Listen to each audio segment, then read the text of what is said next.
Hello student, आप देखना शुरू कर चुके हैं अनंत बायोलॉजी क्लासेस।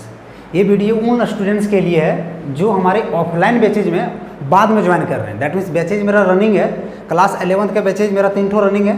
उसमें अगर आप बाद में अगर ज्वाइन कर रहे हैं ना, तो हो सकता है कि शुरुआत का इंट्रोडक्शंस क्लास आप मिस कर दिए हैं। तो मिस कर दिए तो टेंशन लेने की जरा सा भी बात नहीं है, क्योंकि इस वीडियो में हम आपको एक एक करके सब कवर करवाने वाले हैं। दैट मीन्स जो बच्चे पहले से जुड़े थे वो क्या क्या पढ़े हैं वो आप इस वीडियो में आप आराम से देख सकते हैं और नोट डाउन कर सकते हैं, और साथ में आप लिख भी सकते हैं, क्योंकि हम एक एक करके सब कुछ हम लिखेंगे। ऐसा नहीं कि कंसेप्ट बताएंगे, और जो हम लिखेंगे वो आप भी नोट करते डाउन करते जाइएगा। और आप जो ऑफलाइन बच्चे पढ़े हैं ना मेरे पास, उसे मिला लीजिएगा, पूरा का पूरा हूबहू मिलने वाला है। तो ज़्यादा देर ना करते हुए हम वीडियो को शुरू करते हैं। इस वीडियो में क्या क्या मिलने वाला है हम आपको पहले बता देते हैं। इस वीडियो में हम आपको इंट्रोड्यूस करेंगे बायोलॉजी से। दैट मीन्स क्या होता है बायोलॉजी, उसके अलावा बायोलॉजी के फादर्स कौन होते हैं, इसके अलावा हम बायोलॉजी के डिफरेंट ब्रांचेज देखने वाले हैं, और साथ साथ में हम कुछ हिस्टोलॉजिकल भी देखेंगे कि क्या क्या एक्चुअली होता है। सो तो शुरू करते हैं। शुरू करने से पहले सबसे ऊपर में हम लिखते हैं यहाँ पर बायोलॉजी। हाँ, आई थिंक स्पष्ट आपको दिख रहा होगा। हम एक वर्ड लिखे हैं बायोलॉजी, और कुछ ना बताने से पहले 2-4 वर्ड और हम यहाँ लिखते हैं आपके सामने। आप ही लोग बोलिएगा इसका मतलब क्या होता है। सबसे पहला जो वर्ड लिख रहे हैं वो लिख रहे हैं व्हाट, दूसरा है लिख रहे हैं हूँ, तीसरा है व्हेन, वेयर एंड हाउ, और लास्ट में हम लिख रहे हैं हाउ बेनिफिटेड। आप बोलेंगे सर कि आप बायोलॉजी पढ़ाते पढ़ाते किस लाइन में आ गए हैं। मतलब कहने का मतलब है कि आप बोले थे बायोलॉजी बताने के तो इंग्लिश बताने लगे आप। तो टेंशन मत लो, हम इंग्लिश भी पढ़ाते थे पहले, ठीक है, कोनो दिक्कत नहीं, लेकिन हम बायोलॉजी में ही आएंगे। अच्छा, सिंपल से अगर इसका हिंदी करना जाएंगे तो पहले आएगा व्हाट मतलब क्या, हूँ मतलब कौन, वेन मतलब कब, वेयर मतलब कहाँ से, और नेक्स्ट हाउ मतलब कैसे, और अंतिम है आपका हाउ बेनिफिटेड मतलब कैसे हमको ये लाभदायक होता है। यहाँ पर ये चारों पांचों का जो क्वेश्चन सन रे सबका जवाब देने वाले हैं in reference to the biology, biology के रिलेटेड में देने वाले हैं। सबसे पहला रहेगा मेरा क्या होता है बायोलॉजी, दूसरा है कौन दिया था बायोलॉजी टर्म, सिंपल सी बात है। नेक्स्ट वन व्हेन, कब आया था बायोलॉजी टर्म, कब दिया था, और ये कब इसका डिस्कस होने लगा। जरा सा सोचो तो कभी तो होगा ना, ये बहुत सारे सवाल हैं, ऐसा नहीं कि सिर्फ एक ही सवाल है। नेक्स्ट वन वेयर, कहाँ से शुरुआत हुआ था ये, हाउ, कैसे शुरुआत हुआ था, और बायोलॉजी पढ़ने का हम लोगों का क्या फ़ायदेमंद है ना, कैसे बेनिफिट है। पता ये वाला जो लास्ट वाला ऑप्शन है रे, ये लास्ट वाला ऑप्शन को हम आपका सेपरेटली क्लास ऑफलाइन क्लास में हम आप लोगों को बताएंगे कि बायोलॉजी पढ़ने का क्या बेनिफिट है। कई लोग क्या कहता है ना कि बायोलॉजी पढ़िए सीधा डॉक्टर बनिए, हम ऐसा नहीं कहते, मेरा मानना ऐसा नहीं है कि बायोलॉजी पढ़ के आप सिर्फ डॉक्टर में करियर आजमा सकते हैं। नो, बायोलॉजी पढ़ने के बाद आप इंजीनियरिंग में भी जा सकते हैं। कैसे, नाम सुनेंगे आप लोग, जेनेटिक इंजीनियरिंग, है ना। तो ऐसा नहीं है कि सिर्फ डॉक्टर ही करियर है, इसके अलावा बहुत सारे करियर है। हाँ, ज़्यादातर डॉक्टर्स में है, ये बात सही है, बिल्कुल माना नहीं जा सकता है, मतलब माना जा सकता है कि ज़्यादातर करियर डॉक्टर्स में है बायोलॉजी से रिलेटेड, लेकिन इसके अलावा भी ऑप्शंस होते हैं, ठीक है। तो ज़्यादा लेट ना करते हुए सारा कुछ हम एक एक करके जवाब देने का आपका प्रयास करते हैं। सबसे पहला ध्यान से देना, हम क्या बोल रहे हैं। सो आप लोग क्लास 10th में एक सब्जेक्ट पढ़ के आते होंगे जिसको हम साइंस बोलते हैं, है ना। हिंदी में क्या बोल रहे हैं इसको, विज्ञान। क्या पढ़े थे कि नहीं, सो बताइए, ऑफकोर्स पढ़े होंगे, है ना। अब देखना, ये साइंस जो होते हैं, आप जितना भी साइंस जो भी पोर्शन पढ़े होंगे, पूरा का पूरा नेचुरल साइंस का आपका पार्ट था। वो किसका पार्ट था, नेचुरल साइंस। मतलब सीधा सी बात कह सकते हैं कि हम नेचुरल साइंस पढ़ रहे थे। अभी नेचुरल साइंस का क्लासिफिकेशन को थोड़ा आप ध्यान से समझिएगा कि कैसे इसको क्लासिफिकेशन किया गया है। सो नेचुरल साइंस का सीधा सी बात है, नेचुरल साइंस को सबसे पहले 2 भागों में बांटा गया। कितने भागों में बांटा गया रे, 2 भागों में। पहला है आपका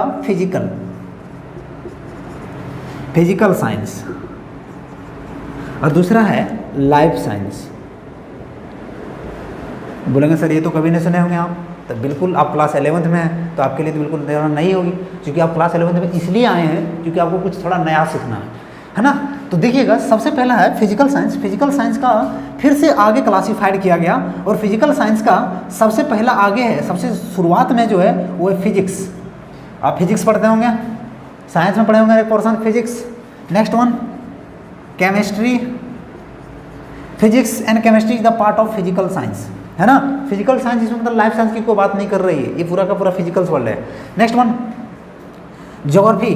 आप बोलेंगे सर ये ज्योग्राफी जो वर्ड है ये तो आर्ट्स में पढ़ा जाता है, फिर साइंस में क्या लिखे हैं, तो हम प्रूव करेंगे ना, टेंशन मत लो। ये जो बात है ना आर्ट्स वाला, ये हम अभी आगे प्रूव करेंगे जब हम लेवल ऑफ ऑर्गेनाइजेशन बताएंगे। अब सुनना होता क्या है कि हम फिलहाल इतना मोटा मोटी आप ये सुन लीजिए कि ज्योग्राफी का कुछ पार्ट्स आर्ट्स में पढ़ा जाता है और कुछ पार्ट्स साइंस में पढ़ा जाता है। इसीलिए पता है इंडिया का कुछ यूनिवर्सिटी में जो ज्योग्राफी ऑनर्स करता है ना उसको बीएससी में रखा जाता है, या तो कुछ यूनिवर्सिटी में, खास करके हम लोग को यूनिवर्सिटी में ज्योग्राफी ऑनर्स करता है उसको बीए में रखा जाता है। लेकिन ज्योग्राफी का कुछ पार्ट्स जो साइंस के लिए होते हैं और कुछ पार्ट्स आर्ट्स के लिए होते हैं। कौन साइंस के लिए होते हैं, कौन आर्ट्स के लिए होते हैं, हम सब बताएंगे, टेंशन मत लीजिए। फिलहाल आप ये समझिए कि फिजिकल साइंस में ज्योग्राफी भी आपका क्या है, एक सब्जेक्ट है। Next one astronomy. एस्ट्रोनॉमी है ना, एस्ट्रोनॉमस, ये समझेगा सर एस्ट्रोनॉमी क्या होता है। तो एस्ट्रोनॉमी सुनिएगा, एस्ट्रोनॉमी में क्या पढ़ा जाता है, प्लैनेट्स के बारे में, गैलेक्सी के बारे में, पूरा यूनिवर्स के बारे में, ब्रह्मांड के बारे में, यूनिवर्स के बारे में पूरा पढ़ा जाता है एस्ट्रोनॉमी। तो ये भी किसका पार्ट है, ना नेचुरल साइंस का ही पार्ट है। ठीक, आ जाते हैं थोड़ा सा लाइफ साइंस के बारे में। लाइफ साइंस से नाम से ही पता चल रहा है लाइफ के बारे में, इसमें लाइफ होना चाहिए, जीवन होना चाहिए, जीवन। तो ठीक है, देखते हैं लाइफ साइंस का पार्ट्स। लाइफ साइंस का सबसे पहला जो पार्ट्स है वो है बायोलॉजी। क्या है, बायोलॉजी।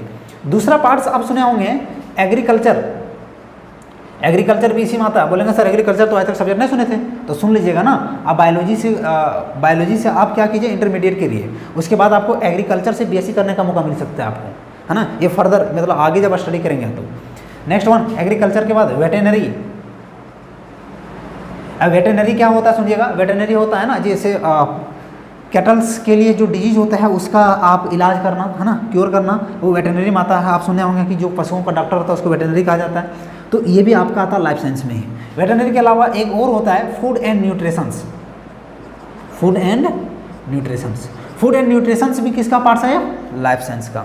अब ध्यान देना आगे क्या बोल रहे हैं कि ये जो बायोलॉजी आपको दिख रहा है ना, फर्दर इसको मेन 2 ब्रांच में बांटा गया। लेकिन हम ये कभी नहीं कर रहे हैं कि इसका 2 ही ब्रांच है। सो हम इसको 1-2 को मिटाते हैं थोड़ा सा, चूंकि आगे हमको लिखना पड़ेगा, हम फिर लिख देंगे कि क्या क्या जवाब दे रहे। सो देखो बायोलॉजी को फर्दर मेन 2 ब्रांच में बांटा गया।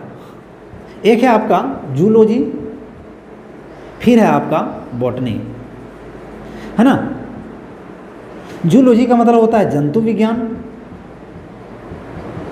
और बॉटनी का मतलब होता है वनस्पति विज्ञान।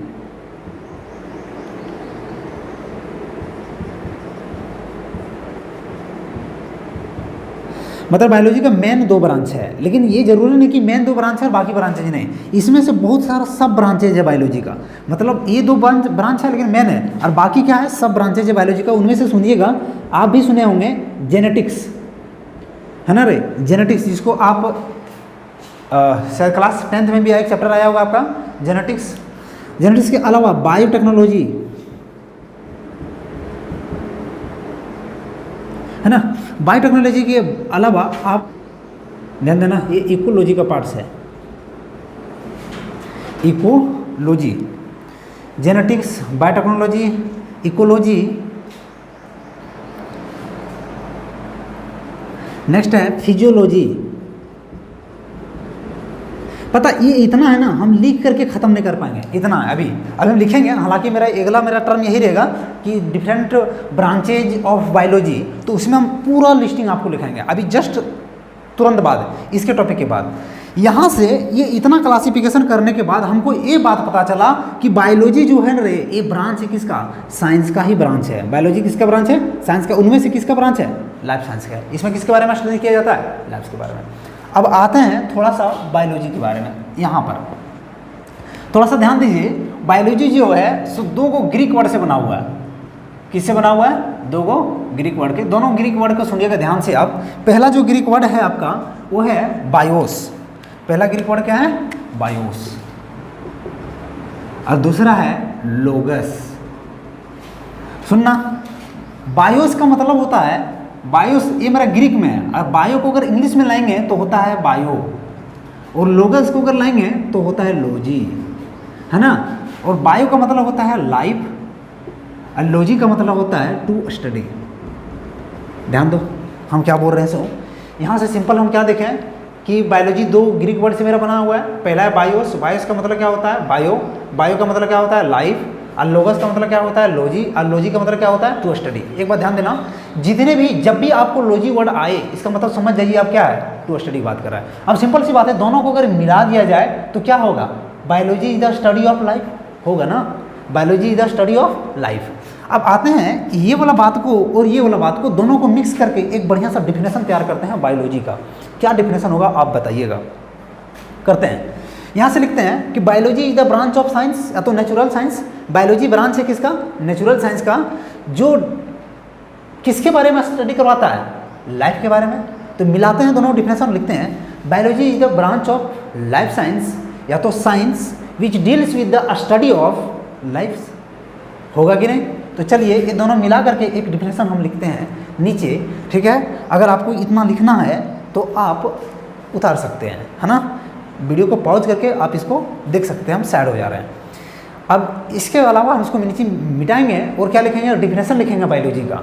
ये दोनों को मिक्स करके, ये वाला कॉन्सेप्ट और ये वाला कॉन्सेप्ट को मिक्स करके एक डिफिनेशन हम तैयार करते हैं और लिखते हैं डिफिनेशन आपके सामने, ध्यान देना। लिखें biology is the branch of science which deals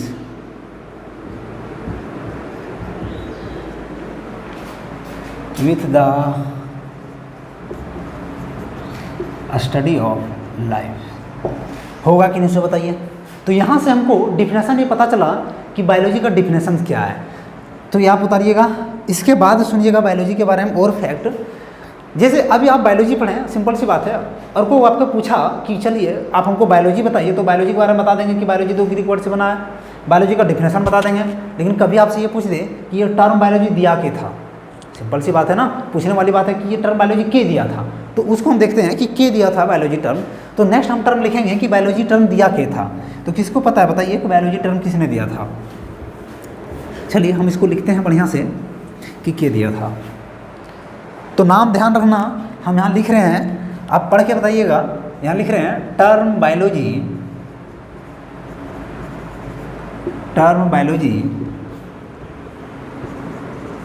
was given by.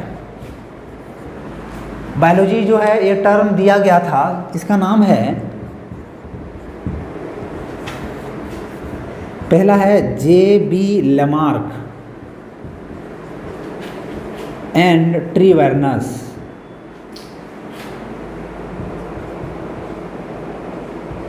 ये दोनों को नाम दिखिएगा। पहला क्या है? J.B. लेमार्क और ट्रीवर्नस। ये 2 व्यक्ति सज्जन थे जिन्होंने क्या दिया था? बायोलॉजी का नाम दिया था। कब दिया था? तो यहाँ लिखते हैं इन 1802, 1802 ईस्वी में क्या दिया था? ये बायोलॉजी टर्म दिया था। तो एक छोटा सा कंसेप्ट था, इसमें यही याद रखना है आपको कि के दिया था टर्म। तो समझ गए।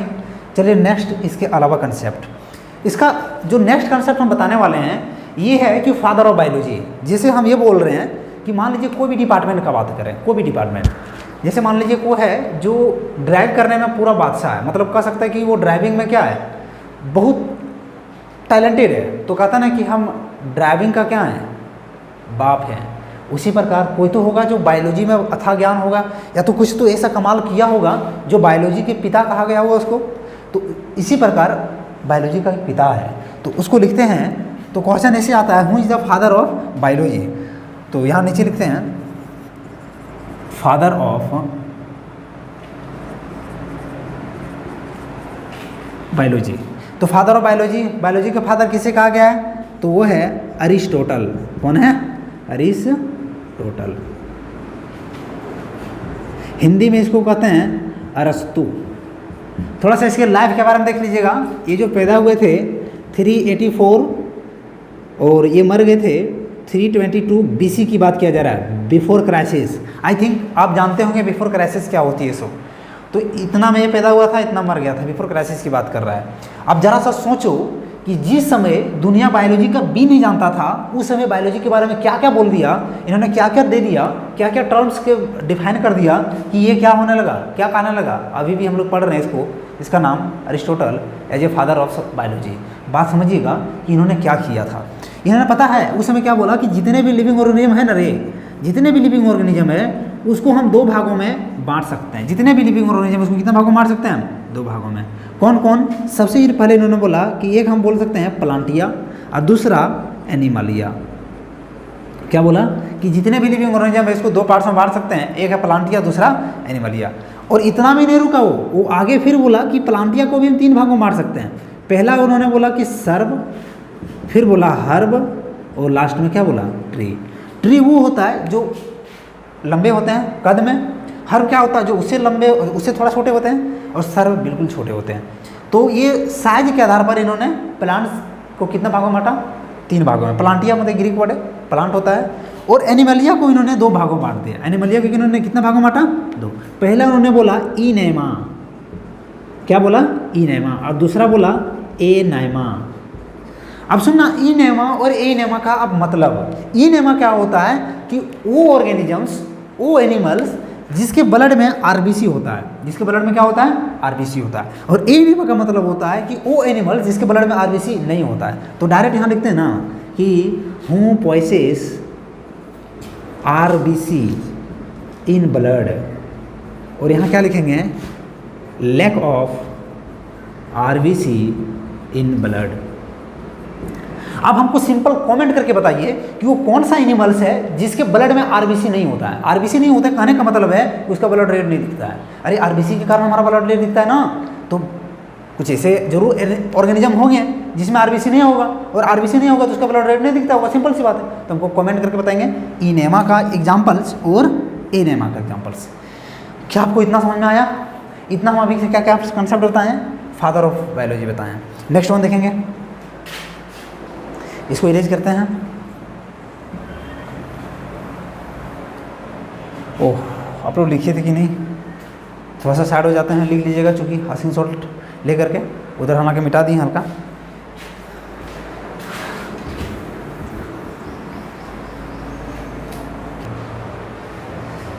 नेक्स्ट देखना, हम बता रहे हैं आपका, अभी ऊपर बताए थे कि बायोलॉजी को मेन 2 ब्रांच में बांटा गया है ना। तो यही हम लिखने वाले हैं, मेन ब्रांचेज ऑफ बायोलॉजी। मतलब बायोलॉजी का 2 मेन ब्रांच, वो क्या था? तो आप ही लोग बोले सर कि ये है जूलॉजी और ये क्या है बॉटनी। जूलॉजी का मतलब क्या होता है सर? हिंदी अगर करने जाएंगे इसका तो मिलता है जंतु विज्ञान, इसका क्या होता है वनस्पति विज्ञान। सिंपल सी बात है। तो जूलॉजी का मतलब कह सकते हैं कि study of what, animals life. तो इसको हम इस तरह से डिफाइन करेंगे, साइंटिफिक स्टडी ऑफ एनिमल्स, और इसका क्या हो जाएगा साइंटिफिक स्टडी ऑफ प्लांट्स। बात कुछ समझते हैं? हाँ, तो इसको इस तरह से डिफाइन कर सकते हैं, zoology is the branch of biology which deals with the study of what animals life, and botany is the branch of biology which deals with the study of plants life. I think ये समझ गए होंगे। अगला topic देखिएगा, father of zoology. अगर कोई आपसे पूछ दे, चलिए सर कि बायोलॉजी का फादर तो पता चल गया आपको, लेकिन हमको बताइए आप फादर ऑफ जूलॉजी, कि जूलॉजी का फादर कौन है? ये भी तो पूछने वाला बात हो सकता है। तो सुनिएगा, फादर ऑफ जूलॉजी वही हैं जो फादर ऑफ बायोलॉजी है। मतलब कौन है वो? अरिस्टोटल हैं। कौन है? अरिस्टोटल हैं। तो ये तो सिंपल वाली बात हो गया। अगला हो जाएगा कंसेप्ट फादर ऑफ बॉटनी। क्यों ना होगा फादर ऑफ बॉटनी। चलिए, फादर ऑफ बॉटनी कौन है? तो फिर से अरिस्टोटल होगा क्या? जी नहीं, अब चेंज हो गया। ये है थियोफ्रेस्टस। कौन है? थियोफ्रेस्टस। थियोफ्रेस्टस, इसके बारे में थोड़ा सा देख लीजिएगा। ये पैदा हुए थे 387 में, अरे मर गए हैं 271। ये बिफोर क्राइसिस की बात कर रहा है, बिफोर क्राइसिस याद रखिएगा, ठीक है। आगे सुनना थियोफ्रेस्टस के बारे में। थियोफ्रेस्टस जो होता है ना, एक बुक लिखे थे। उस बुक का नाम था, यहाँ पर लिख रहे हैं, एक बुक लिखा था। ये बुक का नाम था हिस्टोरिया ऑफ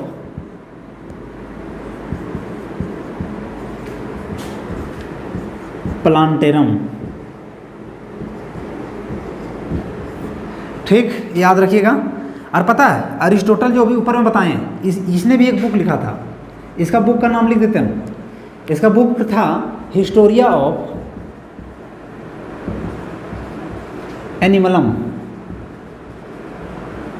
ये दोनों बुक का नाम याद रखिएगा। अरिस्टोटल का बुक का नाम क्या था? Historia of Animalium. और थियोफ्रेटस का बुक का नाम क्या है? Historia of Plantarum. ठीक है, यहाँ से सीखे हम फादर ऑफ बॉटनी कौन है? थियोफ्रेटस। फादर ऑफ जूलॉजी कौन है? अरिस्टोटल। इतना कंसेप्ट के बाद आगे हम देखते हैं, इसको उतारना चाहेंगे तब उतार लीजिए, है ना, इसको स्क्रीन शॉट कर लीजिए, वीडियो को पॉज करके आगे देखना।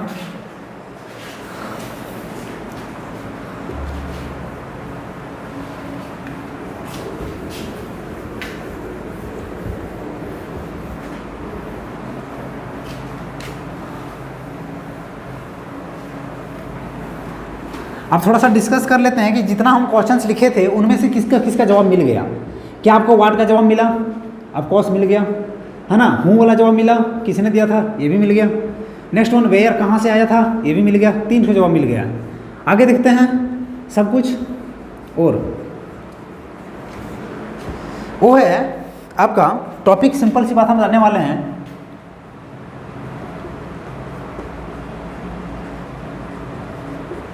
डिफरेंट ब्रांचेज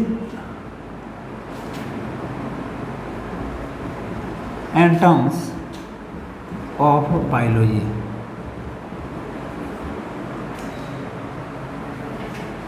बायोलॉजी का बहुत सारे टर्म्स और ब्रांचेज हम देखने वाले हैं, क्योंकि सर बायोलॉजी जो है ना सो टर्म्स पे टिकी हुई है। बहुत सारे ऐसे टर्म्स आ गए जिसका मतलब आपको नहीं पता होगा, क्योंकि पूरा चैप्टर जब शुरुआत करने वाले हैं तो हम बहुत सारा टर्म्स को अब ये डिफाइन कर लेंगे। डिफाइन कर लेंगे कहने का मतलब उसका मतलब हम अब ये बता देते हैं। अब ये बता देते हैं तो चैप्टर में क्या होगा, आपको थोड़ा सा भी प्रॉब्लम नहीं होगा। और आप मान लीजिए बायोलॉजी जहाँ पढ़ रहे हैं, जिस भी पोर्सन में पढ़ रहे हैं, जिस भी चैप्टर में पढ़ रहे हैं, तो उसका कौन सा ब्रांच में एक्चुअली हम पढ़ रहे हैं, इसको जानकारी के लिए हम यहाँ पर एक लिस्ट आपको दिखाएंगे। उस लिस्ट में आप देखेंगे कि अब बायोलॉजी का कौन सा ब्रांच एक्चुअली आप पढ़ रहे हैं। ठीक, तो देखिएगा थोड़ा सा हम लिस्टिंग करते हैं। बंद करो।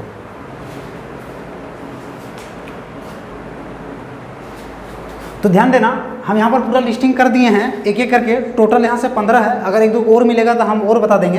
अब एक एक करके सब हम मतलब बताते जाते हैं और आपके सामने लिखते जाते हैं। ठीक है, सबसे पहला जो वर्ड है, ये आपको टर्म मिलेगा या तो ब्रांचेज बोल सकते हैं हम, वो है मॉर्फोलॉजी। मॉर्फोलॉजी का मतलब क्या होता है, थोड़ा ध्यान से समझिएगा। पता है ये मॉर्फोलॉजी टर्म है ना, जैसे हम चैप्टर शुरुआत करेंगे, सिलेबस दिखाएंगे ना, तो वहाँ सबसे पहले चैप्टर के नाम में आपको मिलेगा मॉर्फोलॉजी और एनाटॉमी, दोनों मिलेगा। सुनो, यहाँ पर से फिर लॉजी का मतलब क्या होगा? टू स्टडी, और मॉर्फोल का मतलब होता है आउटर स्ट्रक्चर। तो क्या हो जाएगा? To study of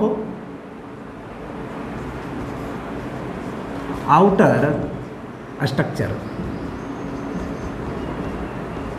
of any organism. ध्यान दो, अगर किसी ऑर्गेनिजम्स का आउटर स्ट्रक्चर आप अध्ययन कर रहे हैं तो उसको क्या कर रहे हैं आप? मॉर्फोलॉजी में। आप पास समझ में आ रहा है? तो बायोलॉजी की एक ब्रांच कर सकते हैं, दैट मीन्स एक टर्म कर सकते हैं कि जहाँ भी आपको मॉर्फोलॉजी मिलेगा तो क्या समझिएगा? Study of outer structure. Next है एनाटॉमी। एनाटॉमी का मतलब क्या होता है कि जस्ट इसका उल्टा कर दीजिए। यहाँ पर आउटर स्ट्रक्चर था, तो यहाँ क्या हो जाएगा? Internal structure. तो क्या लिखेंगे हम? To study of internal structure. कोई समझ में आया? फिर ऑफ एनी ऑर्गेनिज्म ला लीजिए अपने से। नेक्स्ट जो है वो है कार्डियोलॉजी। जितने भी ब्रांचेज है सब का सब बायोलॉजी का ही ब्रांचेज है। ठीक है, कार्डियोलॉजी। अच्छा, कार्डियोलॉजी में से कार्डियो वर्ड सुन करके आपको एक चीज़ दिमाग में आना चाहिए, वो है हार्ट। क्या है? हार्ट आना चाहिए, क्योंकि सर हार्ट जो होता है ना सो कार्डिक मसल से बना होता है। अब कार्डिक मसल से बना होता है तो इसलिए उसके स्टडी को कहा जाता है कार्डियोलॉजी। तो यहाँ क्या हो जाएगा? Study of heart. कोई समझ में आया? नेक्स्ट है न्यूरोलॉजी। ध्यान देना, न्यूरोलॉजी न्यूरॉन से रिलेटेड है, इसीलिए ब्रेन से स्टडी होता है। तो ये क्या हो जाएगा? Study of brain. अगर को पूछेगा neurology means study of brain. ठीक है, नेक्स्ट वन गैस्ट्रोलॉजी। गैस्ट्रोलॉजी देखो, गैस स्टोमच में बनता है, इसीलिए इसको क्या बोलते हैं? गैस्ट्रोलॉजी। तो यहाँ क्या लिखे हैं हम? Study of stomach. अच्छा, जरा ध्यान से दो, यहाँ पर अगर कोई डॉक्टर है और डॉक्टर के नीचे लिखा हुआ कार्डियोलॉजिस्ट, तो मतलब किसका डॉक्टर है? वो हार्ट का डॉक्टर है। अगर कोई न्यूरोलॉजिस्ट लिखा है तो किसका डॉक्टर है? वो ब्रेन का डॉक्टर है। चूँकि उस डिपार्टमेंट में, बायोलॉजी की इस डिपार्टमेंट में वो लॉजिस्ट है। जैसे साइंस से पूरा करके मान लीजिए बहुत विद्वान है, वो स्कॉलर है, तो साइंटिस्ट कहा जाता है। एग्जैक्टली उसी प्रकार मान लीजिए कार्डियोलॉजी डिपार्टमेंट में वो स्कॉलर है, दैट मीन्स क्या कहलाएगा? वो कार्डियोलॉजिस्ट कहलाता है। तो वो डॉक्टर क्या होता है? हार्ट का डॉक्टर होता है। न्यूरोलॉजिस्ट मतलब ब्रेन का डॉक्टर होता है। गैस्ट्रोलॉजिस्ट हो जाएगा। Next one nephrology. देखो नेफ्रो वर्ड किडनी से रिलेटेड है, किडनी में किडनी का फंक्शन होने नेफ्रॉन होता था, तो यहाँ पर क्या हो जाएगा स्टडी ऑफ, आप ही लोग बताइए, किडनी होगा कि नहीं। नेक्स्ट है एंजियोलॉजी। एंजियोलॉजी होता है स्टडी ऑफ ब्लड वेसल्स। क्या होता है रे, study of blood vessels. Next है हिस्टोलॉजी। हिस्टोलॉजी होता है स्टडी ऑफ टिश्यू। क्या होता है, स्टडी ऑफ टिश्यू। आगे आ जाइए, फिर से 2 बार हिस्टोलॉजी लिखा गया क्या, चलिए चलिए कोई दिक्कत नहीं है, इसको बदल देते हैं। हिस्टोलॉजी को हम बदल कर देते हैं और लिखते हैं microbiology,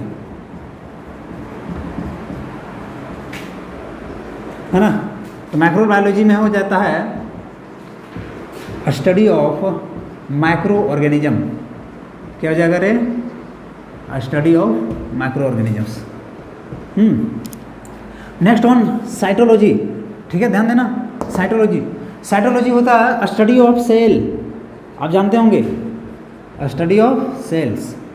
next one oncology, study of cancer. Oncology का मतलब क्या होता है, study of cancer. Next orthology, इसका मतलब होता है study of bones. Next one pomology, study of है स्टडी ऑफ फ्रूट्स।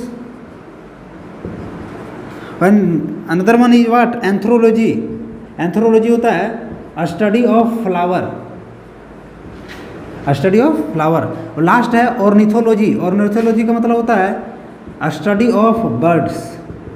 क्या होता है रे, बर्ड्स। और लास्ट है फिजियोलॉजी। फिजियोलॉजी को ध्यान से समझना। देखिएगा होता क्या है कि जितने भी ऑर्गेनिजम्स होते हैं ना, हम लोग जैसे ऑर्गेनिजम्स है तो हम लोग सेल से बने हुए हैं, सेल और सेल मिलकर टिश्यू बनता है, टिश्यू और टिश्यू मिलाएंगे तो ऑर्गन बनता है, ऑर्गन सिस्टम बनता है। तो हम लोग के बॉडी में जितने भी फंक्शंस हो रहे हैं वो कहीं ना कहीं ऑर्गन और ऑर्गन सिस्टम परफॉर्म कर रही है। तो ऑर्गन और ऑर्गन सिस्टम कैसे किसी भी फंक्शन को परफॉर्म करती है, इसके स्टडी को क्या बोलते हैं, फिजियोलॉजी। तो यहाँ पर लिखते हैं a study of how to perform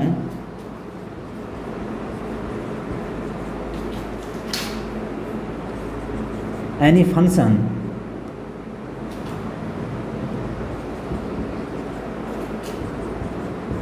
by the organ and organ system। तो ये था पूरा आपका जितना हमको मेरे दिमाग में आया, सब हम एक एक करके आपको लिस्टिंग कराए हैं, है ना। अब ये देख सकते हैं, इसको आप उतार सकते हैं। ये पूरा का पूरा लगभग मतलब अप्रोक्सीमेटली हम लिखने का प्रयास किए हैं जो बायोलॉजी का ब्रांचेज है। इसके अलावा जस्ट मेरा अगला जो टॉपिक होगा वो होगा कि some characteristics of living organism. अगर ये वीडियो आपको चाहिए तो नीचे हमको कमेंट करके बताइए कि अगर ये वीडियो आपको चाहिए, तो चूँकि इसके बाद हम बताए हैं some characteristics of living organism, कि एक लिविंग ऑर्गेनिज्म का क्या क्या कैरेक्टरिस्टिक्स होते हैं। क्योंकि सर ये भी हम डायरेक्ट ऐसा नहीं कि क्लास स्टार्ट किए थे और सीधा हम चैप्टर स्टार्ट कर दिए थे। पहले ऐसा बताएं क्लास में पूरा, ऐसा बताने के बाद फिर हम आपको बताए थे कुछ कैरेक्टरिस्टिक्स लिविंग ऑर्गेनिज्म का। लिविंग ऑर्गेनिज्म का कैरेक्टरिस्टिक्स बताने में हमको 2 क्लास लगा था। तो अगर आपको वीडियो के लिए इंटरेस्टेड है हमको कमेंट करके बताइए, दैट मीन्स हम वो वीडियो आपको दे सकें। और वीडियो को आप लाइक कर दीजिए, और जितने भी बच्चे नए हैं उसको वीडियो को आप शेयर भी कर दीजिए, ताकि आपको लगे कि क्या होता है बायोलॉजी वगैरह। तो इतना तो कम से कम देख सकते हैं ना कि इतने बैलेंसेज क्या होता है। दूसरी बात, अगर आप हमसे ऑफलाइन पढ़ना चाहते हैं, ऑफलाइन की बात कर रहे हैं, तो मेरा ऑफलाइन इंस्टीट्यूट है गिरिडीह का मेट्रोस गली में, है ना। मेट्रोस गली पावर हाउस चौक के बगल में है, वहाँ पे मेरा ऑफलाइन कोचिंग है। कोचिंग का मेरा नाम है अनंत बायोलॉजी क्लासेस, जो इस यूट्यूब के चैनल का भी नाम है।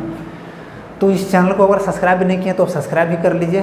और ऑफलाइन पढ़ना चाहते हैं तो आइए, batches are going ons of class 11th and 12th also। Thank you for watching. Keep watching and keep supporting. Good luck.